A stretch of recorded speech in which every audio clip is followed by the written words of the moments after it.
നമസ്കാരം, ഞാൻ അരുൺ ഡി ജോസ്, സംവിധായകനാണ്.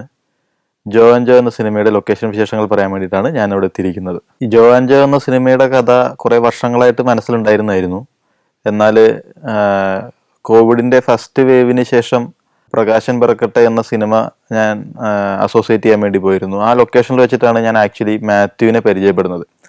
അപ്പോൾ ആ സിനിമയുടെ ഷൂട്ടിന് ശേഷം ഈ കോവിഡിൻ്റെ സെക്കൻഡ് ലോക്ക്ഡൗൺ ഉണ്ടായിരുന്നു. അപ്പോൾ സെക്കൻഡ് ലോക്ക്ഡൗൺ എന്ന് പറഞ്ഞാൽ 1 മാസത്തോളം എല്ലാവരും വീട്ടിലിരിക്കേണ്ട ഒരു അവസ്ഥ വന്നപ്പോൾ ആ കഥയിനെ മാത്യുവിനെ വെച്ചിട്ട് കൺസീവ് ചെയ്താൽ എങ്ങനെ ഉണ്ടായിരിക്കും എന്നുള്ളൊരു ആലോചനയിൽ നിന്നാണ് ജോ ആൻഡ് ജോ ഉണ്ടാവുന്നത്. ആക്ച്വലി ഇനീഷ്യൽ ഘട്ടത്തിൽ ജോ ആൻഡ് ജോ ഉണ്ടായിരുന്നത് ഭയങ്കര നല്ല സീനിയർ ആയിട്ടുള്ള ഒരു ചേട്ടനും ഒരു ചേച്ചിയും, അല്ലെങ്കിൽ ഒരു ചേച്ചിയും അനിയനും തമ്മിലുള്ള റിലേഷൻഷിപ്പിനെ കുറിച്ച് സംസാരിക്കുന്ന ഒരു സിനിമ എന്നുള്ള രീതിയിലായിരുന്നു അതിൻ്റെ ബേസിക് പ്ലോട്ട് ഉണ്ടായിരുന്നത്.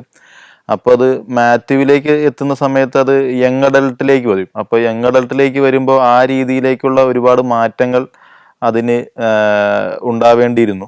അപ്പോൾ ഞാനും എൻ്റെ കോറൈറ്റർ രവീഷും കൂടി സംസാരിച്ച് വന്നു കഴിഞ്ഞപ്പോൾ യങ് അഡൾട്ടിൽ ആ സബ്ജക്റ്റ് പറയുന്നതായിരിക്കും കുറച്ചും കൂടി നന്നാവുക, ഇന്നത്തെ ജനറേഷന് കുറച്ചും കൂടി കണക്ഷൻ കിട്ടുക എന്നുള്ളൊരു തോന്നലുണ്ടായി. സ്വാഭാവികമായിട്ടും ഈ കോവിഡിൻ്റെ ഇഷ്യൂസും ഉണ്ട്. അപ്പോൾ ഒരു കോവിഡ് കാലഘട്ടത്തിലാണ് ആ കഥ പറയുന്നതെങ്കിൽ ആ ഒരു സമയത്തെ റെപ്രസെൻ്റ് ചെയ്യാനും പറ്റും. അപ്പോൾ ബേസിക്കലി സിനിമ എന്ന് പറയുന്നത് ഒരു കാലഘട്ടത്തിൻ്റെ ഡോക്യുമെൻറ്റേഷൻ ആണല്ലോ. അപ്പോൾ ഈ കോവിഡിൻ്റെ ഒരു അവസ്ഥ എന്ന് പറഞ്ഞാൽ നമ്മളെല്ലാവരും ഇനീഷ്യലി കടന്നു പോയിട്ടേ ഉള്ളൂ. അപ്പോൾ അതിനെ ഡോക്യുമെൻ്റ് ചെയ്യുന്നത്, അതായത് എല്ലാവരും കോവിഡിനെ ഭയങ്കര നെഗറ്റീവായിട്ടും കോവിഡിൻ്റെ ബുദ്ധിമുട്ടുകൾ എല്ലാവരും ഒരുപാട് പേർക്ക് ഉണ്ടായിട്ടുണ്ട്. പക്ഷേ ആ കോവിഡിൻ്റെ ബുദ്ധിമുട്ടുകൾക്കിടയിലും ഈ ലോക്ക്ഡൗണിനെ ആസ്വദിച്ച ഒരു പറ്റം ആൾക്കാരുണ്ട്. ഈവൻ ഫാമിലി ബോണ്ടിങ് ആയാലും സുഹൃത്തുക്കൾക്കിടയിലായാലും ഒരുപാട് പേര് ഈ ലോക്ക്ഡൗണിനെ ആസ്വദിച്ച ആളുകളുണ്ട്. അപ്പോൾ ആ ആസ്വാദനത്തിനെ ഉൾക്കൊണ്ടുകൊണ്ട് ഈ കഥ പറഞ്ഞു കഴിഞ്ഞാൽ കുറച്ചും കൂടി നന്നായിരിക്കും എന്നുള്ളൊരു തോട്ടിൽ നിന്നാണ് ഈ രീതിയിലേക്കൊരു സ്ക്രിപ്റ്റ് റൈറ്റിംഗ് ഉണ്ടായിട്ടുള്ളത്. അതിനുശേഷം പ്രജിത്ത് എന്ന് പറയുന്ന വടക്കൻ സെൽഫിയുടെ ഒക്കെ സംവിധായകൻ, അദ്ദേഹത്തിൻ്റെ കൂടെ ഞാൻ വർക്ക് ചെയ്തിട്ടുണ്ട്. അപ്പോൾ അദ്ദേഹവുമായിട്ട് ഇത് ഡിസ്കസ് ചെയ്ത സമയത്താണ് അവരുടെ സുഹൃത്തുക്കളുടെ പ്രൊഡക്ഷൻ ഹൗസിൽ തന്നെ ഈ സിനിമ ചെയ്യാം എന്നുള്ള രീതിയിൽ അനുമോദും ആദർശും പിന്നെ ഹാരിസ് ദേശവും എല്ലാം ഈ പ്രൊജക്റ്റിലേക്ക് ഇന്നാവുന്നതും. പിന്നെ വളരെ വേഗത്തിലായിരുന്നു കാര്യങ്ങൾ നീങ്ങിക്കൊണ്ടിരുന്നത്. ഈ ലോക്ക്ഡൗൺ കഴിഞ്ഞ് ആളുകൾ സിനിമ ആക്റ്റീവായി തുടങ്ങാൻ തന്നെ എത്രയും പെട്ടെന്ന് തന്നെ ഈ സിനിമ ഷൂട്ട് ചെയ്യാം എന്നുള്ള രീതിയിലേക്ക് എത്തി. അങ്ങനെ ഞങ്ങൾ എറണാകുളത്തേക്ക് വരുന്നു. എറണാകുളത്തുനിന്ന് പ്രൊഡക്ഷൻ തന്നെ എഴുതാൻ വേണ്ടി ഒരു സ്ഥലം അറേഞ്ച് ചെയ്യുന്നു. അങ്ങനെ അവിടെ എഴുത്ത് തുടങ്ങി. വളരെ പെട്ടെന്ന് തന്നെ അതിൻ്റെ സ്ക്രിപ്റ്റ് റൈറ്റിങ്ങും കംപ്ലീറ്റ് ആയി. സ്ക്രിപ്റ്റ് എഴുതി കഴിഞ്ഞ സമയത്ത് ഈ കഥ കൂടുതലായിട്ട് പ്ലേസ് ചെയ്യാൻ നല്ലത് ഒരു സബർബൻ ഏരിയ ആയിരുന്നു എന്നൊരു തോന്നലുണ്ടായിരുന്നു. സിറ്റിയുമല്ല എന്നാൽ ഗ്രാമവുമല്ലാത്തൊരു സ്ഥലം. അങ്ങനെ ഞങ്ങൾ ഇതിനെക്കുറിച്ച് ചിന്തിച്ചപ്പോൾ ഈ കോട്ടയത്തിൻ്റെയും എറണാകുളത്തിൻ്റെയും ഇടയിൽ വരുന്ന കുറേ സ്ഥലങ്ങളുണ്ടല്ലോ, അതിലേതെങ്കിലും ഒരു സ്ഥലമായിരിക്കും കുറച്ച് നന്നായിരിക്കുക എന്നുള്ളൊരു ധാരണയിലായിരുന്നു ഉണ്ടായിരുന്നത്. ഈ സ്ക്രിപ്റ്റ് എഴുതിക്കൊണ്ടിരിക്കുന്ന സമയത്ത് എനിക്കൊരു ശാരീരിക ബുദ്ധിമുട്ടുകൾ ഉണ്ടായിരുന്നു. എനിക്ക് ആക്ച്വലി കിഡ്നി സ്റ്റോണിൻ്റെ ചെറിയ പ്രശ്നം ഉണ്ടായിരുന്നു. അപ്പോൾ ആ സമയത്ത് എനിക്ക് വേദന കുറച്ച് സിവിയർ ആവുകയും അങ്ങനെ എന്ത് ചെയ്യണമെന്ന് ആലോചിച്ചുകൊണ്ട് നിൽക്കുന്ന സമയത്താണ് ഈ പാല തീക്കോയിൽ ഒരു വൈദ്യരുണ്ട്. അദ്ദേഹത്തിൻ്റെ ഒറ്റമൂലി കഴിച്ചിട്ടുണ്ടെങ്കിൽ നല്ല റിസൾട്ട് ഉണ്ടാകും എന്ന് പറഞ്ഞിട്ടുണ്ടായിരുന്നത്. അങ്ങനെ അത് പരീക്ഷിച്ച് നോക്കാമെന്നുള്ള രീതിയിൽ എന്തായാലും ഷൂട്ടിംഗ് തുടങ്ങുന്നതിന് മുമ്പ് തന്നെ ഈ വേദനയ്ക്ക് ഒരു പരിഹാരവും വേണമായിരുന്നു. അങ്ങനെ ഞാനും രവീഷും കൂടി ഈ ടീക്കോയിലേക്ക് ഒരു ദിവസം രാവിലെ കാറെടുത്ത് ഈ ഒറ്റമൂലി കഴിക്കാൻ വേണ്ടി പോയി. അങ്ങനെ പോകുന്ന വഴിക്കാണ് ഈ ഇലഞ്ഞി ഭാഗത്തൂടെയാണ് പോയത്. അപ്പോൾ ഇലഞ്ഞിയുടെ ടെറൈൻ ഞങ്ങൾക്ക് ഭയങ്കര രസമുള്ളതായിട്ട് തോന്നി. അപ്പോൾ ഈ ഒരു ടെറൈനിൽ സിനിമ പറഞ്ഞാൽ നല്ല, അതായത് കുറേ റബ്ബറും ഉണ്ട് എന്നാൽ പച്ചപ്പും ഉണ്ട്, അതിൻ്റെ ഇടയിൽ കൂടെ പുഴയും ഒഴുകുന്നുണ്ട്. അപ്പോൾ ആ ഒരു ടെറൈൻ ഭയങ്കര രസമുണ്ടായിരിക്കും എന്ന് തോന്നിയിട്ട് ഞങ്ങൾ തിരിച്ചു വന്ന് ആർട്ട് ഡയറക്ടർ നിമേഷ് താനൂരാണ്. അപ്പോൾ നല്ല എക്സ്പീരിയൻസ് ഉള്ള ആർട്ട് ഡയറക്ടറാണ്. ഞാനുമായിട്ട് വർഷങ്ങളായിട്ടുള്ള ബന്ധവുമുണ്ട്. അപ്പോൾ ഈ ഒരു ടെറൈനിലാണ് ഞങ്ങൾക്ക് കഥ പറയാൻ താല്പര്യമെന്ന് പറഞ്ഞപ്പോൾ പുള്ളിയും ഞാനും രവീഷും എല്ലാം ഈ ഒറ്റമൂലി മരുന്ന് കഴിച്ചതിന് ശേഷം ഞങ്ങൾ 3 പേരും കൂടി മാത്രം ഒരു വണ്ടി എടുത്ത് ആ ഭാഗങ്ങളിലൂടെയെല്ലാം കറങ്ങി.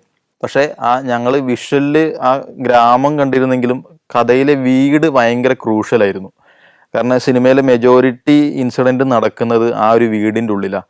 അപ്പോൾ നമ്മൾ സ്ക്രിപ്റ്റിൽ എഴുതി വെച്ച പോലെ വീടിൻ്റെ ഇൻറ്റീരിയറുകളായാലും ബേസിക്കലി പ്ലാൻ വരയ്ക്കുന്നത് പോലെ ആ വീട് കിട്ടിയാൽ മാത്രമേ നമ്മൾ ഉദ്ദേശിക്കുന്ന പോലെ ഷൂട്ട് ചെയ്യാൻ പറ്റുള്ളൂ. ഇല്ലെങ്കിൽ വേറെ 1-2 വീടിൽ ചീറ്റ് ചെയ്ത് ഷൂട്ട് ചെയ്യേണ്ട ഒരു അവസ്ഥ വരും. അങ്ങനെ അതുകൊണ്ട് തന്നെ ആ ഒരു വീട് കിട്ടാൻ കുറച്ച് ബുദ്ധിമുട്ടായിരുന്നു. അങ്ങനെ നിമേഷ് ചേട്ടനും രവീഷും ഞാനും ഇങ്ങനെ കുറേ കറങ്ങി അവസാനം ഒരു വീട് കണ്ടു. ഞങ്ങൾ മനസ്സിൽ കണ്ട പോലെ തന്നെ ഇൻറ്റീരിയറായാലും റൂം സെറ്റപ്പുകളായാലും ഈവൻ സ്റ്റെയർ കേസും അതിൻ്റെ അടുത്ത് വരേണ്ട ടോയ്ലറ്റുകളൊക്കെ ആയാലും കറക്റ്റ് ആയിരുന്നു. വീട് ഞങ്ങൾക്ക് ഇഷ്ടപ്പെട്ടു. അവിടെ കയറി ചോദിച്ചു കഴിഞ്ഞ സമയത്ത് അവർക്ക് ആക്ച്വലി തുടക്കത്തിൽ കുറച്ച് തരാൻ ബുദ്ധിമുട്ടുണ്ടായിരുന്നു. വീണ്ടും സംസാരിച്ചപ്പോഴാണ് അതിൻ്റെ കാര്യം മനസ്സിലായെന്ന് വെച്ചിട്ടുണ്ടെങ്കിൽ ആ ഇലഞ്ഞി ഭാഗത്തായിരുന്നു വീട് കണ്ടത്.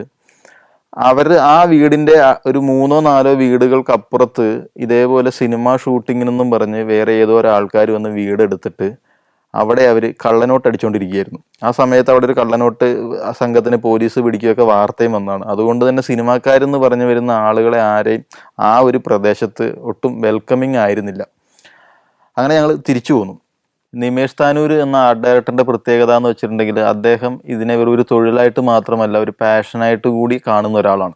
നമ്മളെ കൂട്ടാതെ പുള്ളി തന്നെ, എനിക്ക് മുൻപും പരിചയമുള്ളതാണ്, പുള്ളി തന്നെ സ്ക്രിപ്റ്റ് വായിച്ചതിന് ശേഷം നമ്മളോട് ഈ പറയുന്ന ഡീറ്റെയിലിങ്ങുകളെല്ലാം ചോദിച്ചറിഞ്ഞതിന് ശേഷം പുള്ളി തന്നെ ഒറ്റയ്ക്ക് ഈ ലൊക്കേഷൻസ് കാണാൻ വേണ്ടി ഇറങ്ങും. അപ്പം കണ്ട് അദ്ദേഹത്തിന് ഓക്കെ എന്ന് തോന്നുന്ന ഏരിയകളിലേക്ക് പിന്നെ നമ്മളെ കൊണ്ടുപോവുകയുള്ളൂ. അങ്ങനെ നിമേഷ് താനൂരാണ് കൂത്താട്ടുകുളം ഭാഗത്തേക്ക് എത്തിപ്പെടുന്നതും കൂത്താട്ടുകുളം ഭാഗത്ത് ഇങ്ങനൊരു മാറിക എന്ന് പറഞ്ഞൊരു സ്ഥലത്താണ് ആ ഒരു ജോമോളുടെയും വീട് കിട്ടുന്നത്. അങ്ങനെ ഒരു വീട് കണ്ടിട്ട്, അതായത് നമ്മൾ ഉദ്ദേശിച്ചതിനേക്കാൾ ഒരു കുറച്ചും കൂടി കൂടുതലാണ് ആ വീട്. എന്നാലും പക്ഷേ വിഷ്വലൈസ് ചെയ്യാനും ഷൂട്ട് ചെയ്യാനും കുറച്ചും കൂടി സൗകര്യം ഉണ്ടാകും എന്നുള്ള ധാരണയിൽ ആ വീട്ടിലേക്ക് എത്തിപ്പെടുകയായിരുന്നു. സിനിമയുടെ ഏകദേശം 60% നടക്കുന്നത് ഇവരുടെ വീട്ടിലാണ്. അതുകൊണ്ട് തന്നെ ഈ വീടിന് വളരെ പ്രാധാന്യമുണ്ടായിരുന്നു. അതുകൊണ്ട് തന്നെ ഈ വീട് കിട്ടാനും ഭയങ്കര പാടായിരുന്നു. അങ്ങനെ മാറികയിലാണ് നിമേഷ് താനൂർ ആ വീട് നമ്മൾ വിചാരിച്ച പോലെ തന്നെയുള്ളൊരു വീട് കണ്ടുപിടിക്കുന്നതും. അപ്പോൾ വീടിൻ്റെ അകത്തൊക്കെ കയറി നോക്കുന്ന സമയത്ത് സ്ക്രിപ്റ്റ് എങ്ങനെയാണോ എഴുതി വെച്ചിരിക്കുന്നത് ആ രീതിയിലാണ് ആ വീടിൻ്റെ പ്ലാൻ ഉള്ളത്. അങ്ങനെ ഞങ്ങൾക്ക് എല്ലാവർക്കും ആ വീട് ഭയങ്കരമായിട്ട് ഇഷ്ടമായി. ക്യാമറമാൻ അൻസാർ ഷായ്ക്കും ആ വീട് ഭയങ്കര ഓക്കെ ആയിരുന്നു. അപ്പോൾ അതിനകത്ത് കാര്യമായ അധികം പണികൾ ആ വീട്ടിലേക്ക് ഉണ്ടായിരുന്നില്ല. കാരണം മനസ്സിൽ കണ്ട പോലെ ഉള്ളൊരു വീടായിരുന്നു. കുറച്ച് പെയിൻറ്റിങ് ഓൾട്രേഷൻസും പിന്നെ കുറച്ച് പഴമ തോന്നാനുമുള്ള രീതിയിൽ കുറച്ച് കാര്യങ്ങൾ മാത്രമേ അത് ചെയ്യാനുണ്ടായിരുന്നുള്ളൂ. അപ്പോൾ വീട്ടുകാരും ഭയങ്കര സഹകരണമായിരുന്നു നമ്മളോട്. അവർ ആക്ച്വലി ആ വീട്ടിൽ നിന്ന് ഇത്രയും ദിവസം 20-22ഓളം ദിവസം ആ വീട്ടിൽ തന്നെയായിരുന്നു ഷൂട്ട് ഉണ്ടായിരുന്നത്. അപ്പോൾ ആ വീട്ടിൽ നിന്ന് അവർ മാറി വേറൊരു വീട്ടിൽ താമസിച്ചിട്ട് ആ 22 പിന്നെ അതിൻ്റെ പ്രീ പ്രൊഡക്ഷൻ വർക്കുകൾക്കും ആർട്ട് ഡിപ്പാർട്ട്മെൻറ്റ് വർക്കുകൾക്കും ഒരു 10-25 ദിവസത്തോളം 25-28 ദിവസത്തോളം ആ വീട് ഞങ്ങൾക്ക് വിട്ടു തന്നിട്ട് അവർ മാറി താമസിക്കുകയായിരുന്നു. കഥാപരമായിട്ട് ഈ വീടിൻ്റെ പുറകിൽ ജോമോള് ചെറിയ രീതിയിൽ ഒരു മത്സ്യകൃഷി ചെയ്യുന്ന ഒരു ഏരിയ ഉണ്ട്. അത് വീടിൻ്റെ പുറകിലാണ് നിമേഷ് താനൂർ അത് കറക്റ്റായിട്ട് സെറ്റ് ചെയ്തിരിക്കുന്നത്. അത് അവിടെ ഉണ്ടായിരുന്നില്ല. അതിനുവേണ്ടി തന്നെ കുറേ ഫ്രിഡ്ജ് ബോക്സുകളും അക്വേറിയങ്ങളും എല്ലാം കൊണ്ടുവന്ന് അവിടെ സെറ്റ് ചെയ്തിരുന്നു. ആ ഒരു ഏരിയ ആണ് സത്യത്തിൽ ഈ സിനിമയിൽ ഞങ്ങളെ ഏറ്റവും കൂടുതൽ കുഴപ്പിച്ചൊരു ഭാഗം. വളരെ എളുപ്പത്തിൽ തീരുമെന്ന് വിചാരിച്ചിരുന്ന ഏരിയ ആയിരുന്നു, പക്ഷേ സിനിമയിൽ ഏറ്റവും കൂടുതൽ കുഴപ്പിച്ചത് ആ ഭാഗമായിരുന്നു. കാര്യം എന്ന് വെച്ചിട്ടുണ്ടെങ്കിൽ സെപ്റ്റംബർ മാസമാണ് ഷൂട്ട് തുടങ്ങിയത്. പക്ഷെ അധികം മഴയൊന്നും ഉണ്ടാവില്ല എന്നൊരു ധാരണയിലായിരുന്നു ഉണ്ടായിരുന്നത്. അവിടെ എത്തിയപ്പോഴാണ് അറിഞ്ഞത് കൂത്താട്ടുകുളത്ത് ആ സമയങ്ങളിൽ 3 മണി കഴിഞ്ഞാൽ എന്നും മഴയാണ്. അപ്പോൾ അവിടെ ഷൂട്ട് തുടങ്ങുമ്പോൾ നമ്മളുടെ മനസ്സിലൊരു 19 ദിവസം കൊണ്ട് വീട് തീർക്കാം എന്നൊരു ധാരണയിലായിരുന്നു പോയിരുന്നത്. പക്ഷേ എപ്പോഴൊക്കെ ആ വീടിൻ്റെ എക്സ്റ്റീരിയർ ഷൂട്ട് ചെയ്യാമെന്ന് വിചാരിച്ചാലും അപ്പോഴൊക്കെ മഴ പെയ്യാൻ തുടങ്ങും. അതേപോലത്തെ ഒരു ഏരിയ ആയിരുന്നു ഈ ഒരു മീൻ വളർത്തലിൻ്റെ ഏരിയ ഉണ്ടായിരുന്നത്. അവിടുത്തെ ഒരു പ്രത്യേകത എന്ന് വെച്ചിട്ടുണ്ടെങ്കിൽ ജോമോളിനോടുള്ള മനോജ് സുന്ദരൻ്റെ ഇഷ്ടം ഓഡിയൻസിന് മനസ്സിലാകുന്ന ഒരു ഏരിയ ആ ഒരു ഭാഗമാണ്. അതുകൊണ്ട് തന്നെ അവിടെ ഈ വിഷ്വലൈസേഷനും കുറച്ച് നന്നായിട്ട് ചെയ്യേണ്ടതുണ്ട്. അതായത് ജോമോളിനെ ഏറ്റവും സുന്ദരിയായിട്ട് അല്ലെങ്കിൽ ഏറ്റവും സൗന്ദര്യം, അതായത് മനോജിൻ്റെ കാഴ്ചപ്പാടിൽ ജോമോളിനെ കാണുമ്പോൾ ജോമോളിൽ ഭയങ്കര സൗന്ദര്യമുള്ള ഒരാളായിട്ട് ഫീൽ ചെയ്യേണ്ട ഒരു ഏരിയ ആ ഒരു സീൻ മാത്രമായിരുന്നു. അപ്പോൾ ആ ഒരു സീനിന് വേണ്ടി മാത്രം ഗോൾഡ് ഡിഫ്യൂഷൻ എന്ന് പറയുന്ന ഒരു ഫിൽറ്ററും ഒക്കെ നമ്മൾ കൊണ്ടുവന്ന് അങ്ങനെ ഷൂട്ട് ചെയ്യാമെന്ന് അൻസാർ ഷാ പറയുകയും ആ രീതിയിൽ പ്ലാൻ ചെയ്യുകയും ചെയ്തൊരു സീനായിരുന്നു. പക്ഷേ ആ സീൻ ഷൂട്ട് ചെയ്യാൻ വേണ്ടി ലൈറ്റപ്പ് എല്ലാം കഴിഞ്ഞ് എപ്പോൾ ക്യാമറ അവിടെ വെക്കുന്നോ അപ്പോൾ മഴ പെയ്യും. ആ ഒരു സീൻ ഞങ്ങൾ ഏകദേശം ഒരു 5-8 ദിവസം കൊണ്ടാണ് ഷൂട്ട് ചെയ്ത് തീർത്തത്. ക്യാമറ കൊണ്ടുപോയി വെക്കും, 5 മിനിറ്റിൽ തന്നെ അവിടെ മഴ പെയ്യാൻ തുടങ്ങും. ഞങ്ങളെല്ലാം ക്യാമറയും ലൈറ്റും എല്ലാം എടുത്ത് അകത്ത് കൊണ്ടുവച്ച് ഷൂട്ട് ചെയ്യും. അങ്ങനെ ആ ഒരു ഏരിയനെ പൊതുവെ ആ ലൊക്കേഷനിൽ ആ ഒരു വീടിൽ ആ ഒരു സ്പോട്ടിനെ മാത്രം ചിറാപ്പൂഞ്ചി എന്നാണ് വിളിച്ചുകൊണ്ടിരുന്നത്. അപ്പോൾ രാവിലെ വന്നു കഴിഞ്ഞാൽ എവിടെയാണ് ഷൂട്ട് എന്ന് ചോദിച്ചു കഴിഞ്ഞാൽ ചിറാപ്പൂഞ്ചി എന്ന് പറഞ്ഞു കഴിഞ്ഞാൽ ആ ചിറാപ്പൂഞ്ചിയിൽ നമ്മൾ ക്യാമറ വെക്കുന്നു, എല്ലാ ആർട്ടിസ്റ്റുകളും റെഡിയായിട്ട് വരുന്നു, ഷൂട്ട് ചെയ്യാൻ തുടങ്ങുന്നു, ഒരു 5 മിനിറ്റിൽ മഴ പെയ്യുന്നു. അങ്ങനെ ആ ഒരു ഏരിയ ഒരിക്കലും മറക്കാൻ പറ്റില്ല. അത് ആ ലൊക്കേഷനുള്ള ആർക്കും മറക്കാൻ പറ്റാത്തൊരു ഏരിയ ആണത്. കോവിഡിന്റെ റെസ്ട്രിക്ഷൻസ് കഴിഞ്ഞിട്ട് തുടങ്ങിയ സിനിമ ആയതുകൊണ്ട് തന്നെ ഈ എല്ലായിടത്തും പോക്ക് വരവുകളൊക്കെ അപ്പോഴും റെസ്ട്രിക്ഷൻസ് കാര്യമായിട്ട് തന്നെ ഉണ്ടായിരുന്നു. ലൊക്കേഷനിൽ ഇത്ര ആളുകൾ ഉണ്ടാവാൻ പാടുള്ളൂ, അവരെല്ലാം മാസ്ക് ഉപയോഗിച്ചിട്ട് വേണം ലൊക്കേഷനിൽ നിൽക്കാൻ, അവിടെ വന്നു പോകുന്നവരുടെ ഡീറ്റെയിൽ വളരെ എഴുതി വെച്ച് സൂക്ഷിച്ചിരിക്കണം എന്നൊക്കെ പറഞ്ഞ് നല്ല റെസ്ട്രിക്ഷൻസിൻ്റെ ഇടയിലാണ് ഈ സിനിമ ഷൂട്ട് ചെയ്തിട്ടുണ്ടായിരുന്നത്. അപ്പോൾ അതുകൊണ്ട് തന്നെ നമുക്കൊരു മെയിൻ ലൊക്കേഷൻ കിട്ടിക്കഴിഞ്ഞിട്ടുണ്ടെങ്കിൽ ആ പരിസരത്ത് തന്നെ ബാക്കി ലൊക്കേഷൻസ് കണ്ടുപിടിച്ചേ പറ്റുകയുള്ളൂ എന്നൊരു അവസ്ഥയിലായിരുന്നു. അപ്പോൾ ഈ വീടായാണ് നമ്മുടെ മെയിൻ ലൊക്കേഷൻ എന്നുള്ളത് കൊണ്ട് തന്നെ ആ മാറികയുടെ ഒരു 15 കിലോമീറ്റർ ചുറ്റളവിലാണ് ബാക്കി എല്ലാ ലൊക്കേഷൻസും കണ്ടുപിടിച്ചിട്ടുള്ളത്. അപ്പോൾ എന്താ ചെയ്തതെന്ന് വെച്ചിട്ടുണ്ടെങ്കിൽ ഈ വീട് ഓക്കെ ആയതിനു ശേഷം ഞങ്ങൾ ഈ കൂത്താട്ടുകുളത്തേക്ക് വന്നിട്ട് ഇവിടെ താമസിച്ച് ഒരാഴ്ച 1.5 ആഴ്ച ഫുള്ള് കറങ്ങിയിട്ടാണ് ഇത്രയും ലൊക്കേഷനുകൾ കണ്ടുപിടിച്ചിട്ട് നമ്മൾ ഷൂട്ട് ചെയ്യാൻ പ്ലാൻ ചെയ്തിട്ടുണ്ടായിരുന്നത്. വളരെ പ്രധാനപ്പെട്ട ഒരു ലൊക്കേഷനിലായിരുന്നു ഇവർ ചൂണ്ടിയിടാൻ പോവുകയും സിഗരറ്റ് വലിക്കാൻ ചെയ്യുന്ന ആ തോട് എന്നുള്ളത്. അത് വിഷ്വലി ഭയങ്കര, അതായത് നമ്മൾ വീട്ടിൽ നിന്ന് അതുവരെ വീടിൻ്റെ ഉള്ളിൽ നിന്ന് പിന്നെ പുറത്തേക്ക് പോകുന്ന സീക്വൻസുകൾ അതാണ്. അപ്പോൾ ഈ പുറത്തു പോകുന്ന സമയത്ത് ആ വാസ്നെസ്സും ആ ഭംഗിയും അതുപോലെ കിട്ടണമെന്ന് ഭയങ്കര നിർബന്ധം ഉണ്ടായിരുന്നു. അതുകൊണ്ട് തന്നെ ആ ഒരു തോട് കണ്ടുപിടിക്കാൻ, അതായത് നമ്മുടെ പ്രധാന പ്രശ്നം എന്ന് വെച്ചിട്ടുണ്ടെങ്കിൽ ഈ ഒരു 15-20 കിലോമീറ്ററിൻ്റെ അകത്ത് തന്നെ ഇത് കിട്ടുകയും വേണം, അല്ലെങ്കിൽ നമ്മുടെ ഷൂട്ടിങ്ങിന് അത് ബാധിക്കും. അങ്ങനെ ഒരു തോട് കണ്ടുപിടിക്കുക എന്ന് പറയുന്നത് ഭയങ്കര ബുദ്ധിമുട്ടുള്ളൊരു പണിയായിരുന്നു. അപ്പോൾ ഒരുപാട് തോടുകൾ ഞങ്ങൾ പല ഭാഗത്തും പോയി നോക്കി കിട്ടാൻ നിൽക്കുന്ന സമയത്താണ് നിമേഷ് താനൂർ ഇങ്ങനൊരു സ്ഥലമുണ്ട്, അവിടെ പോയാൽ ചിലപ്പോൾ കിട്ടുമായിരിക്കും. പുള്ളി ഇതിനു മുമ്പ് നമ്മളെ കൂട്ടാതെ ഇതൊക്കെ ലൊക്കേഷനിൽ പോയി കണ്ടുപിടിച്ചൊരു സ്ഥലമായിരുന്നു. അപ്പോൾ പുള്ളി അന്ന് പക്ഷേ അത്ര ഓക്കെ ആയിരുന്നില്ല അതിൽ. പക്ഷെ ഒന്ന് കണ്ടു നോക്കാമെന്ന് പറഞ്ഞ് അവിടെ ചെല്ലുന്ന സമയത്താണ് അവിടെ ഒരു ആഡ് ഓൺ ബെനിഫിറ്റ് ആയിട്ടൊരു അക്വാഡക്റ്റ് ഉണ്ട്.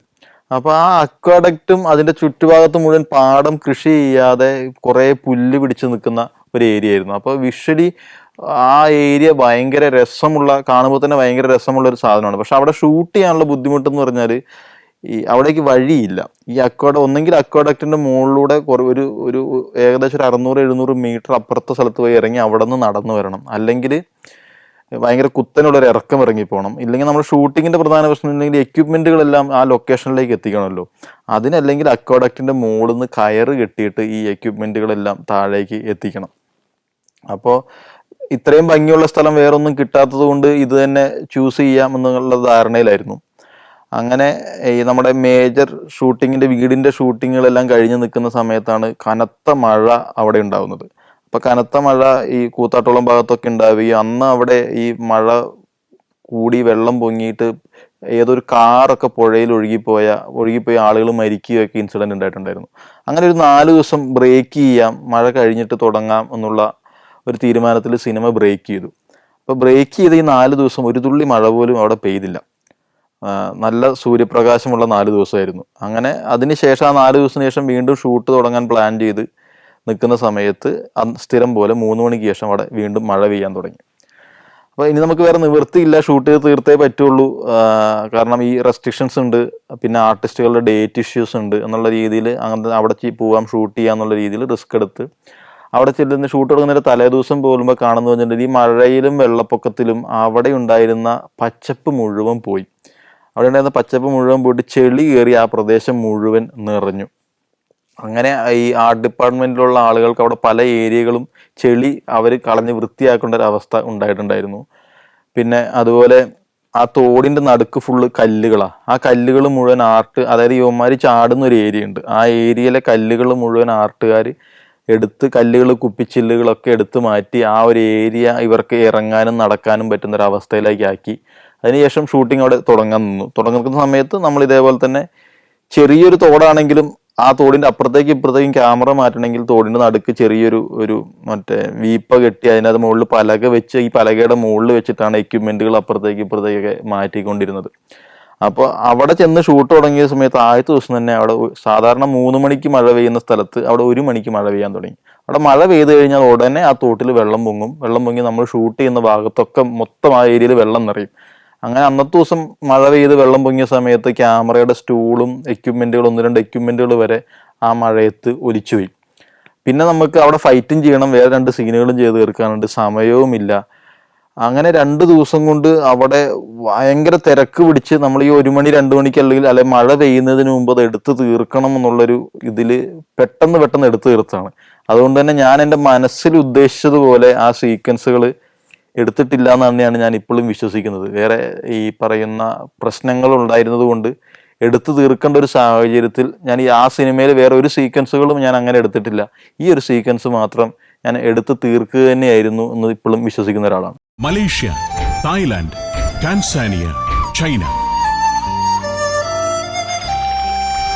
സഞ്ചാരം വോളിയം നമ്പർ 12 ഫുൾ HD-യിലുള്ള ഈ അപൂർവ ദൃശ്യയാത്രാ വിവരണ ശേഖരം സ്വന്തമാക്കാൻ 99554422 എന്ന നമ്പറിലേക്ക് സഞ്ചാരം എന്ന് SMS ചെയ്യൂ.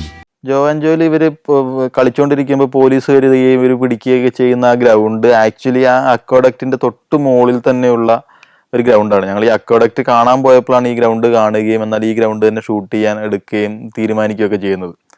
അത് ഷൂട്ട് ചെയ്തുകൊണ്ടിരുന്നപ്പോൾ ഞാൻ മറ്റടുത്ത് പറഞ്ഞതുപോലെ തന്നെ മഴയുടെ അതിഭയങ്കരമായ ശല്യമുണ്ടായിരുന്നു. അപ്പോൾ അതേപോലെ തന്നെ ഈ പറയുന്ന എബിയുടെ കാമുകിയുടെ വീടും കാമുകിയുടെ തൊട്ടടുത്തുള്ള വീടും ഇതേപോലെ വളരെ പ്രധാനപ്പെട്ട ഒരു ലൊക്കേഷനായിരുന്നു കണ്ടുപിടിക്കാണ്ടിരുന്നത്. പക്ഷെ ഞങ്ങളിതെല്ലാം ഈ വഴി ഈ മാറിക വീട്ടിലേക്ക്, അതായത് ഈ മെയിൻ വീട്ടിലേക്ക് പോകാനുള്ള ആ വീട്ടിലേക്ക് എത്താൻ ഒരുപാട് പല വഴികളുണ്ട്. ഈ വഴികളിലൂടെ തന്നെയാണ് ഞങ്ങൾ എല്ലാ ദിവസവും ഇങ്ങനെ പോയിക്കൊണ്ടിരിക്കുന്നത്. അപ്പോൾ ഒരു ലക്ഷ്യവുമില്ലാതെ ഇങ്ങനെ പല ലൊക്കേഷൻസ് കണ്ടുപിടിക്കുക എന്നുള്ളത്, അതായത് കയ്യിലൊരു ലിസ്റ്റ് ഉണ്ട്, ഇത്രയും ലൊക്കേഷൻ നമുക്ക് കണ്ടുപിടിച്ചേ പറ്റുള്ളൂ. പക്ഷെ അവിടെ അങ്ങനെ ഈ പറയുന്ന ഈ ലൊക്കേഷൻ മാനേജറോ അങ്ങനെ ലൊക്കേഷൻസ് അറിയുന്ന ആരും ഒന്നും അവിടെ ഇല്ല. നമ്മളായിട്ട് തന്നെ കണ്ടുപിടിക്കേണ്ട ഒരു അവസ്ഥയിൽ വെറുതെ രാവിലെ മുതൽ വൈകുന്നേരം വരെ ഈ കാറും എടുത്ത് പല ഇടവഴികളിലൂടെ, ഏതൊക്കെ ഇടവഴികളിലൂടെ പോകാൻ പറ്റുമോ അവിടം വരെ പോവുക, അതല്ലെങ്കിൽ കാറ് പോകുന്നിടത്ത് ഇല്ലാത്തടത്ത് നിന്ന് അവിടെ നിർത്തിയിട്ട് കിലോമീറ്ററോളം വെറുതെ നടക്കുക. ഇങ്ങനെ കണ്ടുപിടിച്ചിട്ടുള്ളതാണ് ഇതിനകത്ത് മനോജ് സുന്ദരന്റെ. ഞങ്ങളൊരു ഒരു ഗ്രൗണ്ട് കണ്ടിട്ട് ആ ഗ്രൗണ്ട് കാണാമെന്ന് പറഞ്ഞ് അവിടെ പോയ സമയത്ത് ആ ഗ്രൗണ്ട് മുഴുവൻ ഉഴുതു മറിച്ചിട്ടിരിക്കുകയാണ് വേറെ എന്തോ ആവശ്യത്തിന് വേണ്ടിയിട്ട്. അപ്പൊ ഞങ്ങൾ തിരിച്ചു വരാന്നുള്ള വിചാരത്തിൽ നിൽക്കുമ്പോഴാണ് മുകളിലേക്ക് ഒരു കുഞ്ഞി ഇടവഴി കാണുന്നത്. ആ ഇടവഴി കൂടെ കയറി മുകളിലേക്ക് പോയപ്പോഴാണ് അവിടെ ഒരു വീടിന്റെ ഒരു മേൽക്കൂര മാത്രം കണ്ട് ഇറങ്ങി പോകുമ്പോഴാണ് നമ്മൾ മനോജ് സുന്ദരന്റെ വീട് അവിടെ കണ്ടിട്ട് ആ വീട് മനോജ് സുന്ദരന്റെ വീടാക്കാൻ തീരുമാനിക്കുകയും ചെയ്യുന്നത്. അതേപോലെ തന്നെയാണ് ഈ നിമ്മിയുടെ വീട്, അതായത് എബിയുടെ കാമുകിയുടെ വീടും എല്ലാം കണ്ടുപിടിച്ചിട്ടുള്ളത്. ജോവാൻ ജോന്റെ ക്ലൈമാക്സ് എന്ന് പറയുന്നത് ഷാജോൻ ചേട്ടൻ വീട്ടിലേക്ക് വരികയും ഷാജോൻ ചേട്ടന്റെ മോളായിരുന്നു കത്തെഴുതിയതെന്നൊക്കെ റിവീൽ ചെയ്യുന്ന ഒരു ഏരിയ ആയിരുന്നു. അപ്പോൾ അത് ഞങ്ങളെല്ലാം പ്രീ പ്ലാൻഡ് ചെയ്ത് കാര്യമായിട്ട് ഷൂട്ടിങ് മുന്നോട്ട് പോകുന്നതിൻ്റെ ഇടയിലാണ് ഇതേപോലെ മഴ ഞങ്ങളെ ചതിച്ചത്. ഒരു 2 ദിവസം കൊണ്ട് തീർക്കാമെന്ന് വിചാരിച്ചായിരുന്നു. പക്ഷെ ഞങ്ങൾ മഴ ചതിക്കുമെന്നുള്ളൊരു ഭയമുള്ളത് കൊണ്ട് ഞങ്ങൾ വളരെ ഫാസ്റ്റായിട്ട് ഇവരെ കൊണ്ട് ഫുൾ പ്ലേ ചെയ്യിപ്പിച്ച് ആർട്ടിസ്റ്റിന് മുഴുവൻ എന്താണ് എക്സാക്ട്ലി അവിടെ നടക്കുന്നത് എന്നുള്ളൊരു ഗ്രാഹ്യം ഉണ്ടായതിനു ശേഷം പെട്ടെന്ന് എടുത്ത് തീർത്ത് പോവുകയായിരുന്നു. പക്ഷെ ഞങ്ങൾക്ക് ഒരു ദിവസം കൊണ്ട് തീർക്കാൻ പറ്റിയില്ല, 2ാമത്തെ ദിവസം തന്നെ പോകേണ്ടി വന്നു. പക്ഷെ പിറ്റേ ദിവസം രാവിലെ പെട്ടെന്ന് തീർക്കാമെന്നുള്ള ആറ്റിറ്റ്യൂഡിൽ ഞങ്ങൾ അവിടെ എത്തിയപ്പോഴേക്കും ഭയങ്കര മഴ. അതായത് ഹോട്ടൽ റൂമിൽ നിന്ന് ഇറങ്ങിയപ്പോൾ തൊട്ട് തുടങ്ങിയ മഴ അവസാനിക്കുന്നേ ഇല്ല. ഞങ്ങളെല്ലാം ആ വീടിന്റെ അകത്ത് വന്നിട്ട് ഇനി എന്ത് ചെയ്യും എന്നുള്ള ആശയക്കുഴപ്പത്തിൽ നിൽക്കുന്ന സമയത്താണ് ഈ പ്രജിത്തേട്ടനും നിമേഷ് ഏട്ടനും കൂടിയാണ്. അത് ആക്ച്വലി ഞങ്ങൾ വൈറ്റ് ഷോട്ടുകൾ മുഴുവൻ എടുത്തു കഴിഞ്ഞു. ഇനി വൈറ്റ് ഷോട്ടുകൾ അധികം എടുക്കാനില്ല, ക്ലോസുകളും റിയാക്ഷൻസും ഒക്കെ മാത്രമേ എടുക്കാനുള്ളൂ. അപ്പൊ അവരാണ് നമുക്കൊരു കാര്യം ചെയ്യാം, പന്തലിടാം എന്ന് പറയുന്നത്. അങ്ങനെ അവിടെ നിന്ന് ഇവര് വേഗം പോയി ഈ കല്യാണപ്പന്തലിടുന്ന ആൾക്കാരെ കണ്ടുപിടിച്ച് അവർ പന്തൽ മഴ നനയാത്ത, വെള്ളം ചോരാത്ത പന്തലിടാമെന്നുള്ള വന്ന് ആ പന്തലുകാരെ കൊണ്ടുവന്ന് ഒരു 2 മണിക്കൂർ 3 മണിക്കൂറിനുള്ളിൽ ആ വീടിന്റെ മുറ്റത്ത് മുഴുവൻ ഒരു പന്തലിട്ടു. എന്നിട്ട് ഈ പന്തലിന്റെ അടിയിൽ നിന്നിട്ടാണ് ബാക്കി ഈ ഷോട്ടുകളും ബാക്കി ഇതും മുഴുവൻ എടുത്തു തീർക്കുന്നത്. എന്നിട്ട് ആ പന്തലിന്റെ കാലുകൾ ഉണ്ടായിരുന്നു, ആ കാലുകൾ ആക്ച്വലി CGയിൽ റിമൂവ് ചെയ്യുകയാണ് ചെയ്തത്. സത്യത്തിൽ 2009 മുതൽ മലയാള സിനിമയിൽ വർക്ക് ചെയ്യാൻ തുടങ്ങിയ ഒരാളാണ് ഞാൻ. എൻ്റെ ആദ്യത്തെ സിനിമ റിലീസാവുന്നത് 2022-ലാണ്. അത് ജോവാൻ ജോയാണ്. അപ്പോൾ എന്തുകൊണ്ടും എനിക്ക് ഏറ്റവും പേഴ്സണലി ഭയങ്കര കണക്ഷനുള്ള സിനിമയാണ് ജോവാൻ ജോയും അതുപോലെ തന്നെ ജോവാൻ ജോയിലെ ലൊക്കേഷൻസും എല്ലാം. എൻ്റെ ലൈഫുമായിട്ടും എനിക്ക് ഭയങ്കരമായിട്ട് റിലേറ്റ് ചെയ്യാൻ പറ്റുന്ന സിറ്റുവേഷൻസാണ് ജോവാൻ ജോയിൽ കൂടുതലുള്ളത്. അതുകൊണ്ട് തന്നെ ജോവാൻ ജോയിൻ്റെ ലൊക്കേഷൻസും എനിക്ക് ഭയങ്കരമായിട്ട് കണക്ഷനുള്ള ഒരു അനുഭവങ്ങൾ തന്നെയായിരുന്നു.